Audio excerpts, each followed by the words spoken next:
We wish you a Merry Christmas. Bye, Bill. Wish you a Merry Christmas. We wish you a Merry Christmas to all. The fireworks were delightful, weren't they? Now, I did have a question. I'm trying to decide whether or not black sequins would be appropriate for Bill's funeral. I don't know. Like, do you think that's too much? I'm really excited about this. I heard there's going to be an even bigger fireworks show. Moving on. Y'all know the deep-seated loathing that I have for August. And I'm guessing you're waiting to see what I'm going to say about how touching and moving it was to see August and Ernestine talk about their mutual loss and bond over a campfire. You are absolutely wrong. They were sharing about their children and how August said he never had anything.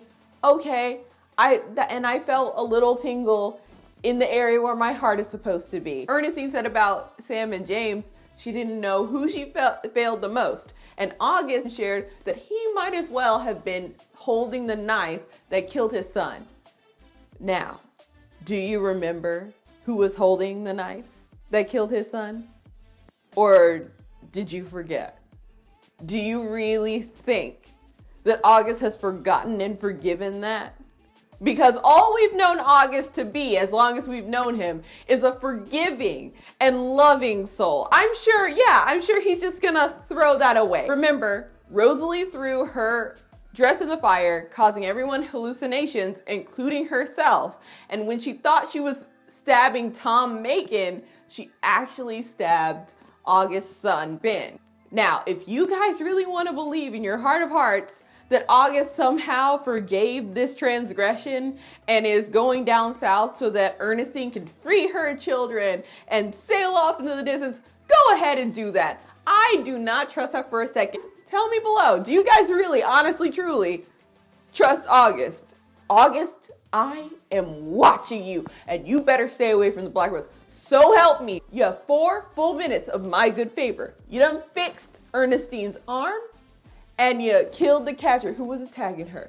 But from now on, do not put your dirty hands on Ernestine, Cato, or my Black Rose. I'm coming for you. I am watching you, August. I'm watching you. I think one of the themes of this episode that I also observed from last season was the conundrum of good white people. That is something that Elizabeth has been at odds with even since season 1. Elizabeth's interaction with Lainey this episode really highlighted that. They expertly called out white feminists and the whole notion of, good but apathetic white individuals during the time. With Lainey, she knows how to go through the motions of saying, oh, slavery is just so bad. It's abhorrent. I just couldn't get through the first couple pages of the books that I was reading.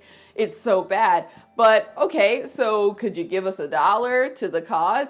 Oh no, I just can't. I would, but I can't. Anyway, Elizabeth wasn't having it, and I absolutely loved how about that life the sewing circle was. Honestly, there's just so many lines and standoff scenes that I loved. And this one, again, goes to the top with Georgia in the sewing circle, letting those snakes loose in that church while they're talking about our pale savior. Georgia, like a boss, pulls out her rifle, tells the man to shut up, turn around, or she will show you a sinner.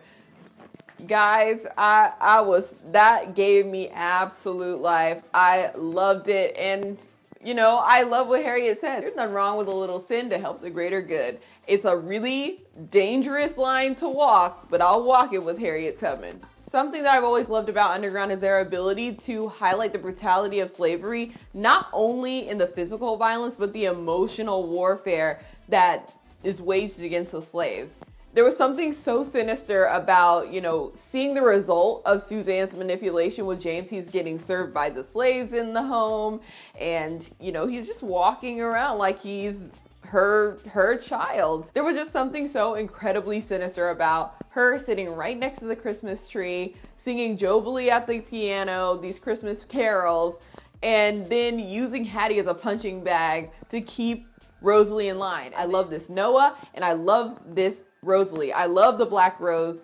Noah was scheming the whole time to get to Rosalee, and he finally decides, we ain't gonna trust nobody. I gotta do this myself. and he holds up Suzanne. And by the way, when TR comes out of the house to tell them to leave his mom alone, like when you saw that shot of his eye, like you saw the hate in this kid's eye. It was jarring, it was sad. But he shoots his own mom, and she tells Rosalee, yo, listen, they're gonna drag you back, my catchers are gonna get you.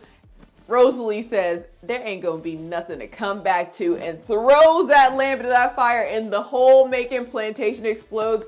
That was one of the most satisfying images I've seen this entire series. I loved it, and Rosalee walks away like a boss, like an action star. I loved it. I live for it. I am so mad at Kato. Like, you know me, I'm Team Kato all the way. But if he brings down the Underground Railroad and compromises this mission of Harriet's, I will never forgive it. I just won't. You know, I really feel that Kato is spinning his web. We'll see what happens with him and Patty. I think he's clearly trying to combat Patty, but his method could really compromise a lot of people in an unforgivable way. So we'll see what happens. I want to thank everybody who's been supporting my videos thus far. All the shouts out, all the shares, all the likes and subscribes. I really do appreciate it. I cannot wait to see you guys next week. I will see you soon.